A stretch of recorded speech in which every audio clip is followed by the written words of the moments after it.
Hari ini dari sekian kunjungan SMA, tim kami lengkap. Alhamdulillah. Jadi biasanya kalau ada, karena struktur di fakultas itu ada dekan, kemudian dibantu oleh 3 orang wakil dekan, biasanya mesti gantian. Kadang-kadang hanya cuma 1 orang dari kami berempat. Ini alhamdulillah hari ini komplit. Penghargaan.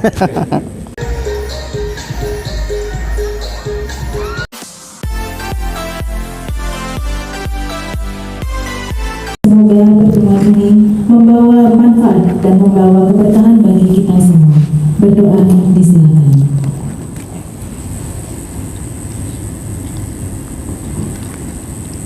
Selesai.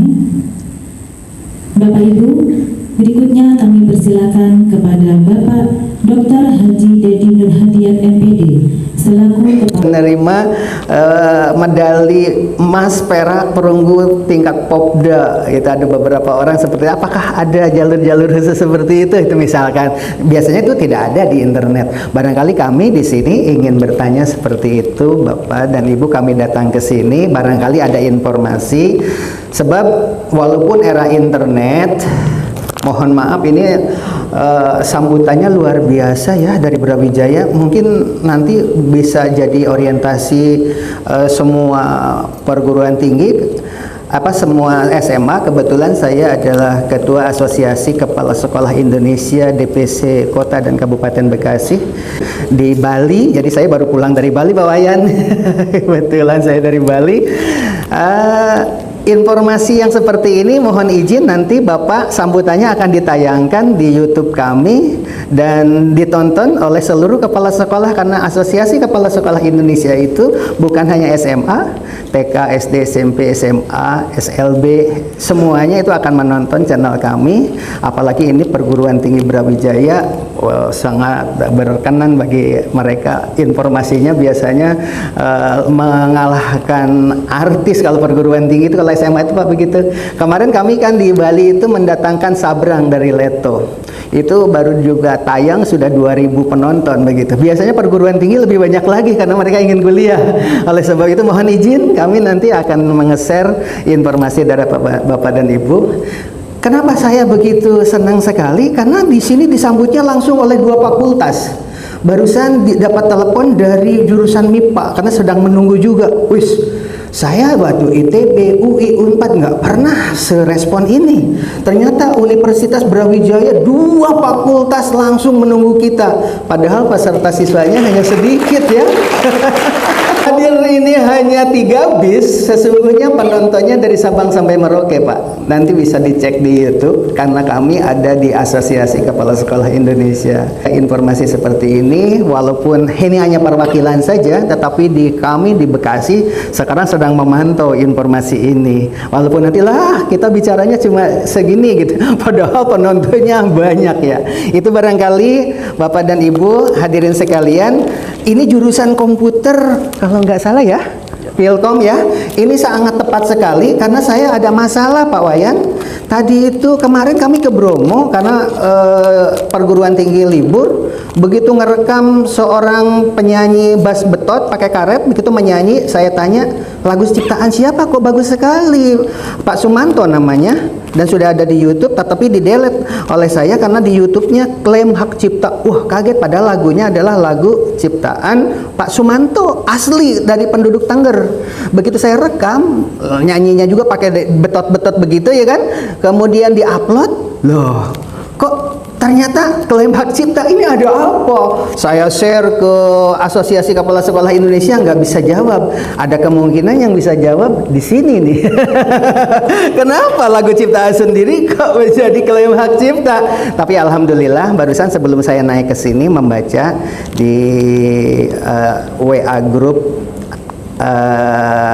seni budaya yang kebetulan jadi YouTuber sudah terjawab, dan informasi itu sudah saya tuliskan di Kompasiana dengan judul lagu ciptaan Sumanto Bapak dari lereng Gunung Tengger klaim hak cipta oleh YouTube, itu judulnya kalau tidak salah di Kompasiana pagi ini sudah terbit ya. Nah, mudah-mudahan nanti dilengkapi informasi itu, sebab informasi yang barusan belum tentu benar. Mungkin informasi yang paling benar adalah yang di sini. Dan informasi-informasi itu mengapa kok diklaim hak ciptanya begitu kan? Oh, semua bertanya-tanya, semua Wakasek tidak ada yang bisa jawab. Mudah-mudahan di kampus Merdeka ini Indonesia Jaya bisa terjawab semuanya. Itulah barangkali sambutan saya sebagai Kepala Sekolah SMA Negeri Cikarang Barat. Terima kasih sudah diterima dengan baik Pak Wayan. Dan atas nama Asosiasi Kepala Sekolah Indonesia juga mohon izin nanti akan mendengarkan informasi yang Bapak sampaikan. Dan tadi juga katanya kita tetap akan pergi ke MIPA ya setelah ini dari jam 10 ya. Kalau tidak salah. Perkenalkan, saya Rinta Sefaya Ginting dari kelas 12 IPS 1. Izin bertanya seputar Fakultas MIPA ya Pak. Seperti yang diketahui bahwasannya FMIPA adalah subjurusan Saintek. Nah kebetulan saya dari jurusan IPS, ada dari berbagai prodi yang ada di FMIPA ini. Bagaimana peluang yang cocok untuk jurusan IPS ini, yang mana lintas jurusan ya Pak. Dan bagaimana prospek kerja ke depannya dari peluang yang cocok tersebut. Terima kasih. Universitas Brawijaya Malang, mohon izin nanti siswa kami akan ada yang bertanya, itu yang paling utama tanya jawabnya. Demikian barangkali, wabillahi taufiq wa hidayah. Wassalamualaikum warahmatullahi wabarakatuh. Waalaikumsalam.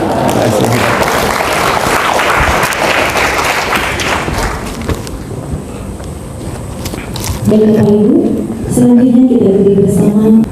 Assalamualaikum warahmatullahi wabarakatuh. Waalaikumsalam warahmatullahi wabarakatuh. Salam sejahtera untuk kita semua. Yang saya hormati Bapak Kepala Sekolah SMA Negeri 2 Cikarang Barat, Pak Dedi, kemudian juga para guru pendamping. Nah, di sini saya didampingi oleh Pak Herman selaku Wakil Dekan Bidang Akademi, terus ada Pak Agus Wahyu Bidang Keuangan Kepegawaian. Nah, Pak Rahman Kemahasiswaan dan alumni. Jadi kebetulan hari ini dari sekian kunjungan SMA, tim kami lengkap. Alhamdulillah. Jadi biasanya kalau ada, karena struktur di fakultas itu ada dekan, kemudian dibantu oleh 3 orang wakil dekan, biasanya mesti gantian. Kadang-kadang hanya cuma 1 orang dari kami berempat. Ini alhamdulillah hari ini komplit. Penghargaan. Jadi pertama, selamat datang di Universitas Brawijaya, kampus dengan 70.000 mahasiswa. 70.000. Di UB ini mahasiswanya terbanyak se-Indonesia. Tapi sebenarnya yang terbanyak itu UT, cuma kan agak susah untuk di-compare gitu ya. UT itu kan mungkin jutaan itu mahasiswanya, karena tinggal online aja sudah dianggap mahasiswa, sudah tercatat sebagai mahasiswa. Nah, Filkom ini salah satu fakultas di di Universitas Brawijaya. Kami punya 4.000 mahasiswa, termasuk banyak untuk ukuran sebuah fakultas, karena di sini kami hanya punya 17 fakultas. Kami bilang hanya, tapi sebenarnya program studi yang ada di UB ini termasuk yang terbanyak se-Indonesia gitu ya. Mulai dari ilmu budaya, ilmu kesehatan, sampai teknik itu juga cukup lengkap. Hampir semua program studi ada di Universitas Brawijaya. Makanya wajar mahasiswa kalau sampai 70.000 totalnya. Kampus kami ada 4, ini kampus utama. Kemudian di sebelah selatan hanya 3 km dari sini itu ada adik kami Fakultas Vokasi, kemudian ada Fakultas Ilmu Kesehatan. Ada kampus di Kediri sekitar 80 km ke arah barat, tapi tidak semua prodi ada. Jadi hanya beberapa prodi saja karena minatnya banyak, akhirnya kami buka di Kediri, salah satu kabupaten ya.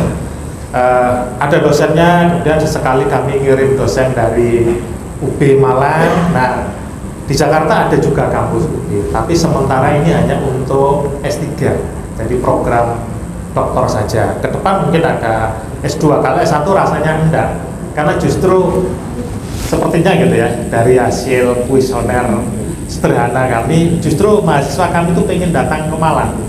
Jadi makanya UB ini bukan salah satu ya, selalu dari tahun ke tahun itu biasanya gantian dengan Pajajaran menjadi universitas paling favorit. Yeay.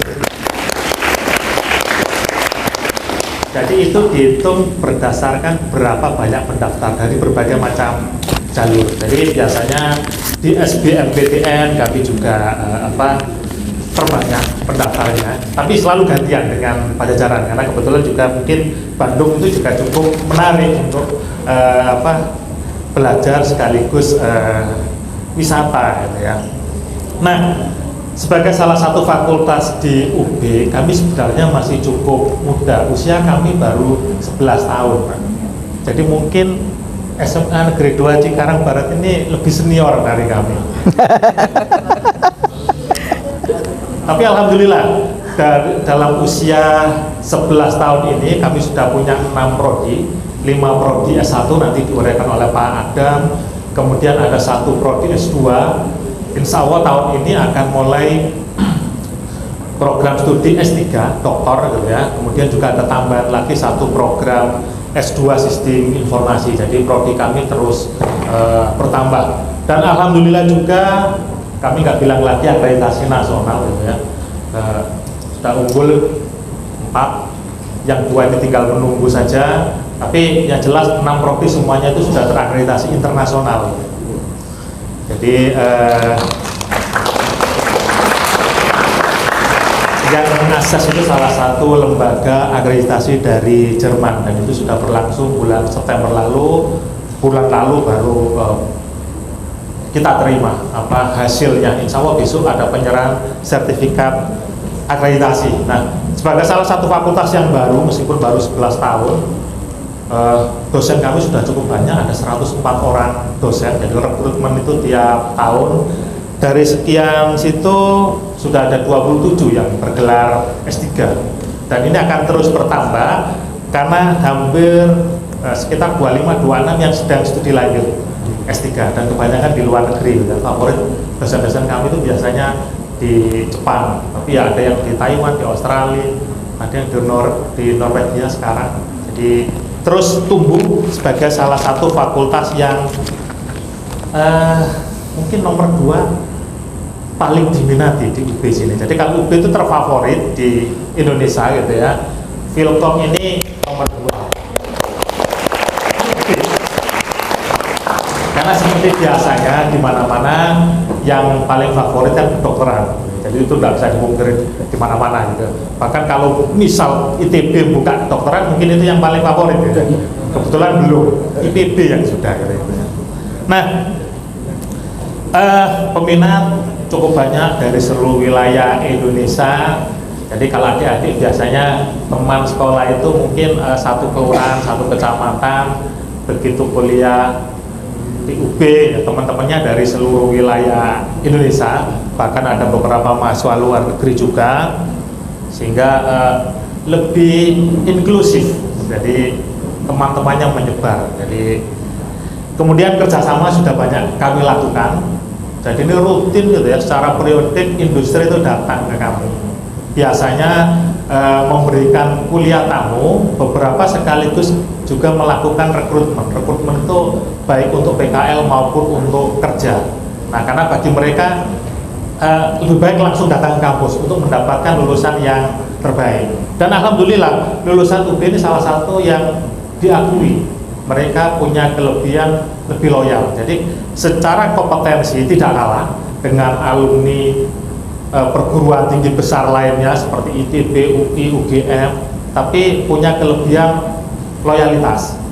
Mungkin karena suasana di Malang ini termasuk kota kecil gitu ya, hubungan pertemanan itu lebih dekat. Jadi salah satu penilaian dari banyak mitra kami yang datang ke Philcom itu seperti itu. Nah, nanti juga akan diterangkan lebih lanjut oleh Pak Adam sebagai narasumber kegiatan hari ini.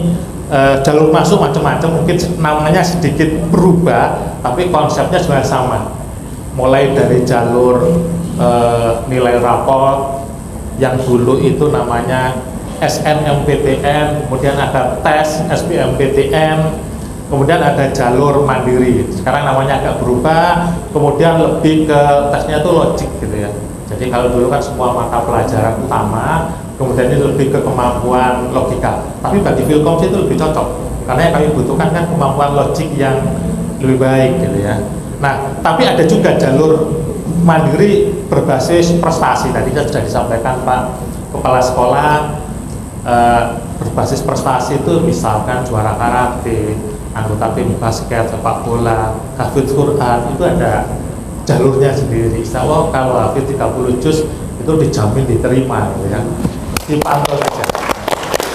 Jadi di websitenya ada sebenarnya, cuma mungkin tidak terlalu terkenal seperti SNMPTN dan SBMPTN. Padahal itu diumumkan, nanti dicek aja di selma.ub.ac.id. Jadi seleksi mahasiswa Selma itu. Jadi di situ nanti ada jalur-jalur selain yang diselenggarakan secara nasional. Insya Allah jalur tes secara mandiri juga dilaksanakan. Secara prinsip siswa baik yang masuk melalui jalur nasional maupun jalur mandiri itu kami tidak bedakan. Kuliahnya di sini tuh jadi satu. Ya, tapi terus terang yang beda ya cuma biayanya gitu ya. Jadi kalau jalur nasional itu kan istilahnya disubsidi negara, bahkan ada yang nol atau hanya membayar 1 juta per semester. Nah itulah yang disubsidi oleh adik-adik yang masuk melalui jalur mandiri. Jadi istilahnya kami ini melakukan subsidi silang, pemerataan pendidikan. Kalau itu nggak dilakukan, tentu mahasiswa yang asal dari daerah 3T terluar tinggal itu akan susah untuk berkuliah di perguruan tinggi. Jadi itu salah satu upaya kami untuk memeratakan akses pendidikan. Saya pikir itu aja. Mohon maaf nanti jika ada kekurangan di sana sini, tapi insya Allah kami hanya sedikit dari beberapa fakultas yang punya protap gitu ya, protap untuk menerima siswa. Jadi tahun lalu aja kami buka mulai bulan Juli, karena sebelumnya kan pandemi tertutup UB, ada sekitar 20 sampai 23 kunjungan gitu ya. Gitu. Tahun ini mungkin sudah ada 7 kunjungan. Baru mulai pertengahan Januari kemarin. Kayaknya hampir tiap minggu ada tamu dan kebanyakan dari barat gitu ya, dari Tangerang, Jakarta, gitu ya, dari Bandung juga ada. Nah, tapi tentu yang di sekitar kami juga datang. Itu aja dari saya, demikian. Assalamualaikum warahmatullahi wabarakatuh. Waalaikumsalam. Sini dulu. Saya dulu apa ini dulu? Ini dulu ya.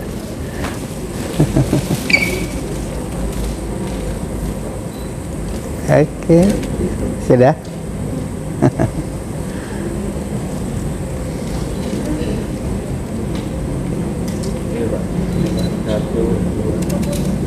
Oke, terima kasih ya. Oke, ini diambil. Terima kasih. Dibuka. Ya. Maaf. Ini, Pak.